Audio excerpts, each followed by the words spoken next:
Hey, it's Daniel. I'm the producer of Nick's podcast. In this episode, Nick joins Elijah Haahr to break down 25 controversial opinions he believes will be common sense in 20 years. They get into business, parenting, health, AI, and why most people are chasing the wrong goals. Let's get into it. You know, sometimes when I'm just out perusing the internet, I see somebody write something and I'm like, man, that's pretty profound. And I was on X the other day and I saw a guy post a list. And the list said this: there's some controversial opinions I have today that I think will be universally accepted in 20 years. And I reached out, and joining us now on the show, the author of that list, Nick Huber. Nick, welcome to the Elijah Haahr Show. Elijah, thanks for having me. First things first, we do a thing on the show every day. First, every guest, every person has to answer first. The question of the day today is, what's your favorite flavor of ice cream? Ooh, I like vanilla custard, my man. Vanilla custard. All right, that's a good one. Okay, Nick, tell us before we dive into your list, because it's a super fun list, and I want to ask about a few special ones. Tell us a little bit about yourself. Yeah, man, I'm an entrepreneur, own a couple businesses, and I'm really passionate about sweaty startups, which are, businesses that you don't need to raise a bunch of money for or go to Silicon Valley or try to change the world. Basically, how to get rich doing boring things. Getting rich doing boring things. I love that. And I feel like there's been this move. You've got, you've got your normal influencers, but you've got, in the last few years, you've seen a rise of what I would call, whether it's traditional culture or based living, which is this, hey, like the old idea of working hard is not so bad. And if you're willing to work and get a little dirty, you can make a ton of money because most Americans aren't willing to do it. And it seems like that's kind of the direction you're moving. Oh man, when you ask an average person what entrepreneurship means to them, they'll talk about Shark Tank and Steve Jobs and SpaceX and raising venture capital. But the wealthy people that you and I know, none of them did groundbreaking things. They did boring things, sweaty things, and they just put one foot in front of the other for 10 years and amazing things happen. Yeah, it's always the people that are like, oh, I worked at a car wash and I figured out how to buy one myself, and now I own 200 car washes, and they scale it up and they just make crazy money. But it's something they just saw a concept, they worked really hard, and then once they figured it out, they just replicated it over and over and over again. That's right, man. I think it's a shiny object syndrome. Try to change the world, try to have the next $1 billion idea. And I am on a mission to debunk that because it doesn't work in real life. All right. You posted something the other day, a few controversial opinions I have that it will be universally accepted in 20 years. We're going to get into them, but what prompted the list? Look, man, I change my mind often. I say I have a little sticker on my glass mirror right above where I brush my teeth every morning. It says, change your mind often. So I have strong opinions that are loosely held. I think that's a great way to live life. If new information can come to you and you can change your mind on something. So, and a great way to spark discussion and learn a lot is to post things that, are maybe not widely accepted yet and get smart people to respond and weigh in. So like number one, I 100% agree with video games, horrifically addictive and are ruining kids' lives. That seems to be kind of an easy one, but let's dive into some of the more interesting ones. For instance, number 6, straight teeth is a no-brainer investment. So many people could have 10 times the confidence for $5,000. I've never thought about that. That's not like, that was a new one by me. Yeah, I got Invisalign recently for $5,000, and it increased my confidence in a massive way. I see people who will buy their daughter a $50,000 Jeep Wrangler and send her to a college for $60,000 a year, but won't spend $5,000 to $7,000 on a smile for the poor girl so that she feels pretty when she opens her mouth. It's a no-brainer investment.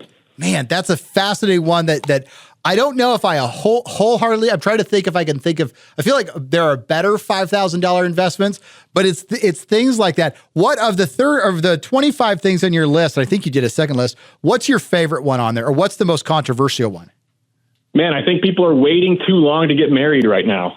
There's a culture, especially in our major cities, of being 35 and single and swiping left and swiping right on these apps and going on dates every week and traveling the world and getting it out of our system. When you end up being 40 years old and not having kids yet, I think it's a total disaster. Every single person I know who's over the age of 50, the most important thing in their life is their kids and their grandkids. So people need to go back to getting married early and having as many kids as they can before they can afford them.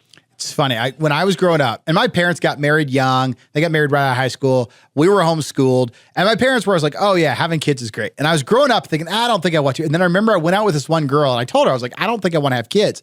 And she literally said, she's like, "When you're old and you're sitting on your rocking porch and you're retired, if you don't have grandkids to talk about, you will hate life." And I was like, that's a very profound statement. And I've thought about it the rest of my life. And now, of course, I got 5 kids. So I totally agree with it.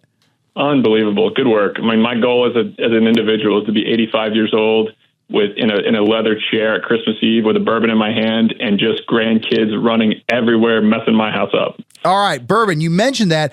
I love bourbon. Lately, I mean, frankly, the alcohol industry is getting slammed because everybody is leaving the alcohol industry. You put number 14, alcohol isn't as bad as people think. When used in moderation, it's a net positive.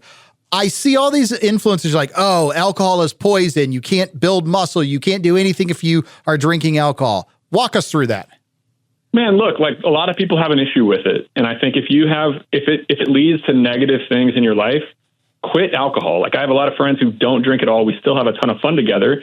But look, alcohol helps me build community and laugh and have fun with people who are important to me. So like there's many areas of life, and having a couple beers on Friday after work with a really good friend and having an intimate conversation adds value to my life. And yes, you can do those things without alcohol, but I don't know. It's a social lubricant, and being social is a lost art, man. People don't have enough community. They don't talk to each other enough. I think more people should just have an in-person community and friends that they go deep with instead of just scrolling social media, watching videos. Yeah, I've always agreed with that. I view it as it's a wet way to break bread with your fellow person. And there's something about, especially in the modern era of Zooms and Teams and all the different versions of not being in person, the ability to sit across the table from somebody and have a drink is, in my opinion, the fastest and best way to develop a friendship or a business relationship. This is one I strongly agree with. Another one that I really agree with, and I literally just a few weeks ago, I purchased a sauna. Now I did it on Facebook Marketplace. I had to break it down and reassemble it at my house. It's now part of the morning routine. You have this as number 17. Saunas are healthy. Walk us through that journey. Yeah, man. Look, I mean, 40% reduction in all-cause mortality. The data, look, I don't know the quality of that study. I can't even actually cite the paper. I've never read it. I've just heard a bunch of smart people talk about this, and it makes perfect sense. Like sweating, getting your heart rate up is really, really good for you. Not enough people do it. And I think it just leads to other compounding positive decisions in your life. If you go get in a sauna and you feel good the rest of your day, you are way more likely to go work out or go walk or not, binge eat.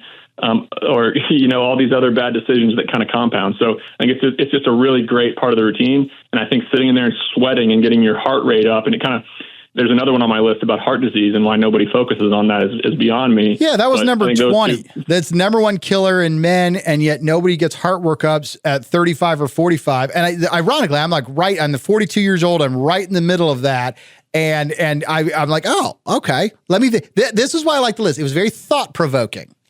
Yeah, so heart disease is the number one killer in men by 10x. Like heart disease, men are way more genetically disposed to it, and that's why we live on average a lot shorter than women. But like nobody focuses on heart health. Nobody tracks how much plaque they have in their heart. Nobody measures their lipid panels. PCPs and family medicine doctors do not have time to prevent and address these issues. But 10 times as many people die of heart disease as cancer, which is number 2. So if you have anybody who depend on you, if you're a business owner, if you make a little bit of money, spending $2 or $3 grand to go get a heart workup done to figure out where you are in your calcium score, to figure out if you have any issues with your valves, like literally 50-year-old men can drop dead. And yes, there are some signs leading up to that, but there's no reason not to get a jump on this, especially if you're a high earner and you have a lot of people who depend on you. That's a good one. Okay, number 23. This is the one I probably disagree with the most when you said AI won't change the world very much. In my mind, I feel like AI is going to change everything that we do. Tell me why I'm wrong. Look, I'm a business owner. I'm on the cutting edge of this. And if I can I have 300 employees across my portfolio. If I can replace 100 of them, that's an extra $2 million in my pocket every single year. So I'm going to be the first one to replace my people with AI if I can do it. So I've demoed 50 plus AI tools that are supposed to answer my phones and chat with my customers and make everybody more efficient and take the jobs of these people. I've tried to implement 5 or 6 of them inside of my company, and absolutely none of them are adding value. They're all a giant pain in the ass today. And it's laughable listening to these conversations that people are having with AI agents, acting like these things are going to answer the phone and provide customer service and do sales for normal businesses. Like, as a service business owner, I pay $50 to $300 for my phone to ring. There is no world where I'm trusting one of these AI agents to do that for me today. Like quality control, checking emails, recording notes inside of meetings. Yes, there's a place for that, but that doesn't replace jobs. It just simply makes the company more efficient. Look, I've been being told by Elon Musk for 10 years that self-driving vehicles are 1 year away. And where are we today with self-driving vehicles? In 2012, he told us by 2015, we would have a fully autonomous self-driving vehicle. You're right. No, you're 100% right. I still think AI technology is, especially, and my background is I was a lawyer. I still have a law degree.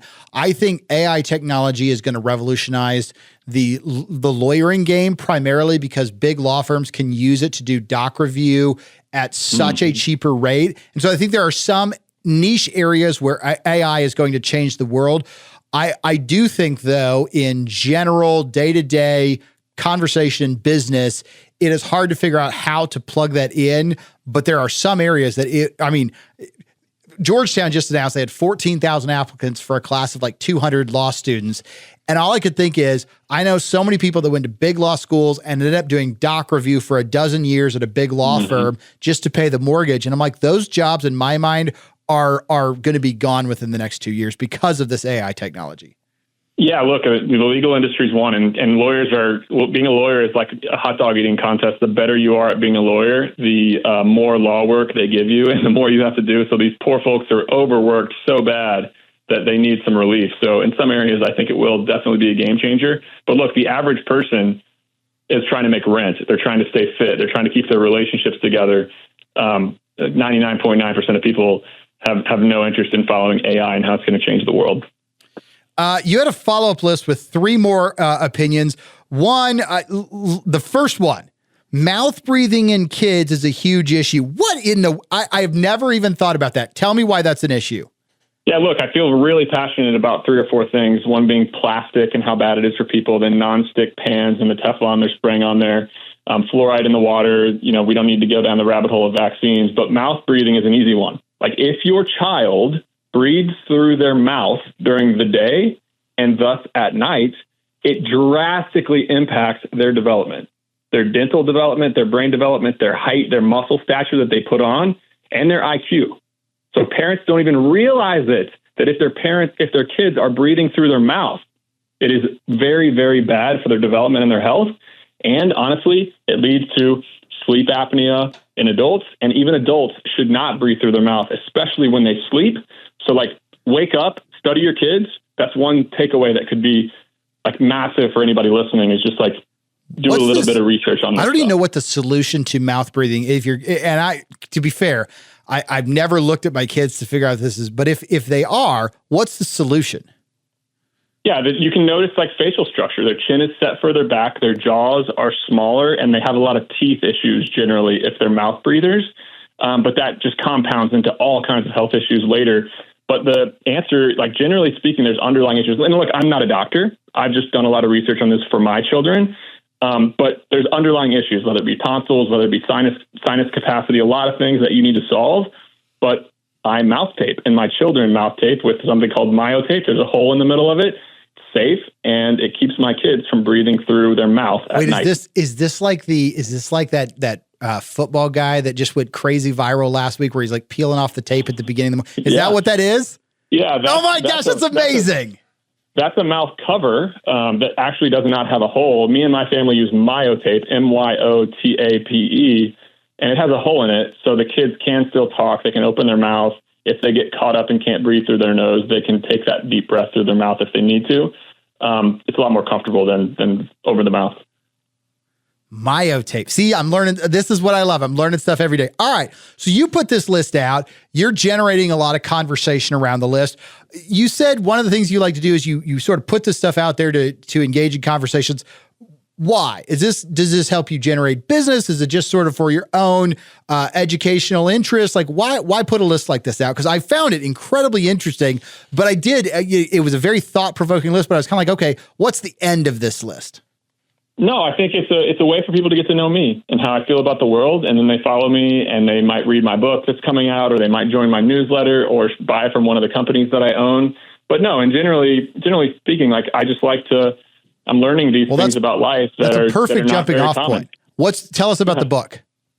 Yeah, so I'm writing a book called it's out in a couple of weeks. It's called The Sweaty Startup: How to Get Rich Doing Boring Things. It's available for pre-order on Amazon. But yeah, it's about how to make more money, whether you have a job, how to pick a career, how to pick a business idea, and how to basically start a sweaty startup and think about entrepreneurship in a whole new way. And then if people want to get on the newsletter, or, I mean, obviously they should follow you on X, but if they want to get on your newsletter, how do they do that?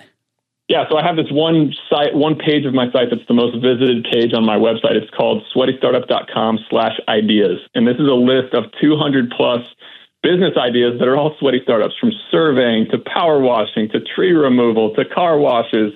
And it's just a list to spark people's interest of, hey, these are businesses that are way more approachable than trying to invent something new and go on Shark Tank. So if anybody wants to check out a list of 200 plus business ideas, they can go to sweatystartup.com/ideas. I love it so much. Nick, if anybody wants to follow you on X, it's just at Sweaty Startup, correct? That's right. Very good. Again, Nick Huber, fascinating list, controversial opinions that will be universally accepted in 20 years. Thanks so much for joining us. I encourage everybody to go check out the website, sweatystartup.com, and pre-order the book on Amazon.